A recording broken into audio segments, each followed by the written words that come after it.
کافی دن ہو گئے ہیں میں نے کچھ شیطانی ہی نہیں کی، ہر طرف خاموشی ہی خاموشی ہے۔ مجھے تو شیطانی کیے بغیر مزہ ہی نہیں آتا۔ رانو کی طرح زیادہ نیک بھی نہیں ہونا چاہیے۔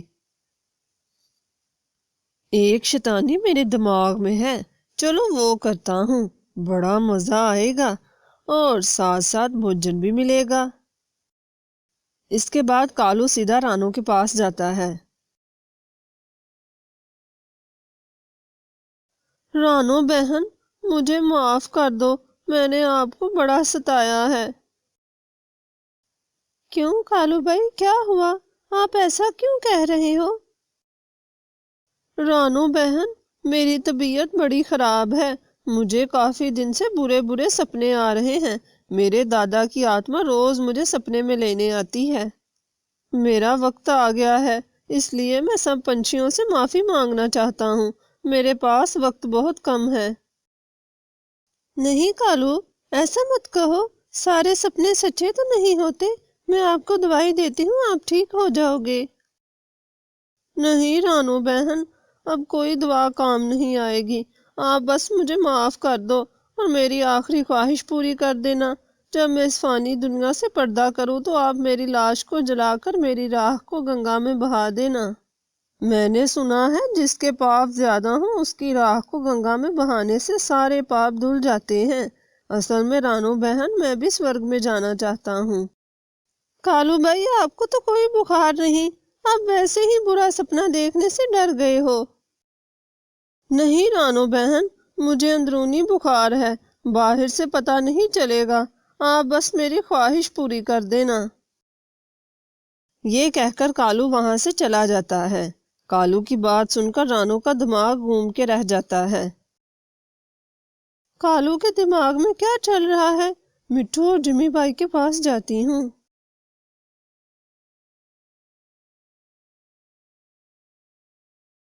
رانو مٹھو اور جمی کبوتر کو ساری بات بتاتی ہے۔ مٹھو کہتا ہے، رانو بہن، یہ بات تو میری سمجھ سے باہر ہے۔ کہیں کالو پھر سے تو کوئی شیطانی کھیل نہیں کھیل رہا ہمارے ساتھ؟ نہیں جمی بھائی، اس کی باتوں سے تو نہیں لگتا۔ خیر، ہم کالو کے پاس جاتے ہیں اور دیکھتے ہیں کہ اب آگے کیا ہوتا ہے۔ اس طرح وہ سب کالو کے پاس جاتے ہیں۔ کالو اپنے گھونسلے والے پیڑ کے نیچے مرا ہوا پڑا ہوتا ہے۔ ارے، یہ کالو بھائی کو کیا ہو گیا؟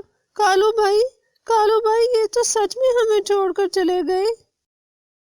سب کو کالو کے جانے کا بڑا افسوس ہوتا ہے، لیکن کالو سب سن رہا ہوتا ہے اور مرنے کا ناٹک کر رہا ہوتا ہے۔ مٹھو بھائی، اب ہمیں مل کر کالو بھائی کی آخری خواہش پوری کرنی چاہیے۔ ہمیں کچھ لکڑیاں اور آگ جلانے کے لیے پتھروں کی ضرورت ہے۔ ہم پہلے یہ لے آتے ہیں اور پھر کالو بھائی کی راکھ کو گنگا میں بہا دیں گے۔ رانو بہن، ہمیں کالو بھائی کی لاش کو کہیں چھپا دینا چاہیے تاکہ کوئی جانور نہ کھا جائے، جب تک ہم لکڑیاں اور پتھر لے آتے ہیں۔ اس طرح وہ کالو کی لاش کو ایک جھاڑی کے نیچے چھپا دیتے ہیں اور پھر سامان لینے چلے جاتے ہیں۔ ان کے جانے کے بعد کالو اٹھ کھڑا ہوتا ہے اور کہتا ہے، اب مزہ آئے گا، میں کچھ دن کے لیے پہاڑوں میں چھپ کر رہوں گا۔ یہ کہہ کر کالو وہاں سے چلا جاتا ہے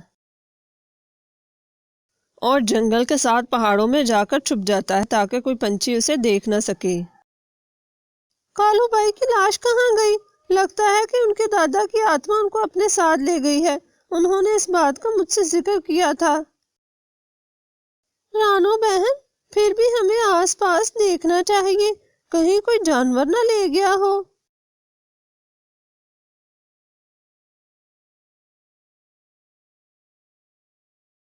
مٹھو بھائی، ہم نے آس پاس سارا دیکھ لیا ہے، کالو کو اس کے دادا کی آتما ہی لے گئی ہے۔ خیر، بھگوان اس کے پاپوں کو معاف کرے۔ اگلے دن کالو رات کو رانو کے گھونسلے کے قریب ایک پتھر کے پیچھے چھپ کر بیٹھ جاتا ہے اور کہتا ہے، رانو بہن، او رانو بہن، میں کالو کی آتما ہوں۔ تم نے میری آخری خواہش پوری نہیں کی کیونکہ میرے دادا مجھے ساتھ لے گئے تھے۔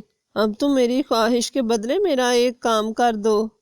میں تم سب کو بھوجن چوری کرتا تھا، جس کی وجہ سے میں ابھی تک سورگ نہیں جا سکا۔ اگر آپ روز بھوجن میرے گھونسلے میں رکھ دو، اس طرح بوڑھے پنچھی وہاں سے بھوجن کھا سکیں گے اور میرے سارے پاپ دھل جائیں گے اور میں سورگ میں جا سکوں گا۔ لیکن یہ کام کو میرے نام پر کوئی اپنا کرے، تبھی میں سورگ جا سکوں گا۔ رانو بہن، اگر تم مجھے اپنا سمجھتی ہو تو پلیز یہ کام روز کر دیا کرو۔ جب میرے پاپ دھل جائیں گے تو میں سورگ سے آ کر بتا دوں گا۔ ٹھیک ہے، میں ایسا کر دوں گی۔ کالو چھپ کے بیٹھا ہوتا ہے، اس لیے رانو اسے دیکھ نہیں پاتی۔ جب رانو سو جاتی ہے تو کالو وہاں سے چلا جاتا ہے۔ اس طرح رانو روز بھوجن کالو کے گھونسلے میں رکھ آتی اور کالو شام ہوتے ہی بھوجن کر کے وہاں سے پھر پہاڑوں میں چلا جاتا۔ جب مٹھو کو پتا چلتا ہے کہ رانو روز کالو کے گھونسلے میں بھوجن رکھ کے آتی ہے تو اسے شک ہو جاتا ہے کہ کالو زندہ ہے اور ہم سے چال چل رہا ہے۔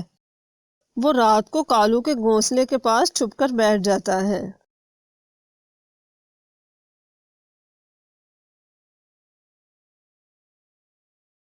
کچھ ہی دیر بعد کالو آتا ہے اور بھوجن کر کے چلا جاتا ہے۔ مٹھو ساری بات رانو اور جمی کبوتر کو بتاتا ہے، پھر وہ کالو کو ایک ساتھ پکڑنے کا سوچ لیتے ہیں۔ جیسے ہی کالو بھوجن کرنے آتا ہے تو گھونسلے میں بھوجن نہیں ہوتا، بلکہ سامنے زمین پر پڑا ہوتا ہے۔ آج رانو بہن بھوجن زمین پر کیوں رکھ کر گئی ہے؟ خیر، مجھے اس سے کیا، مجھے تو بس بھوجن چاہیے۔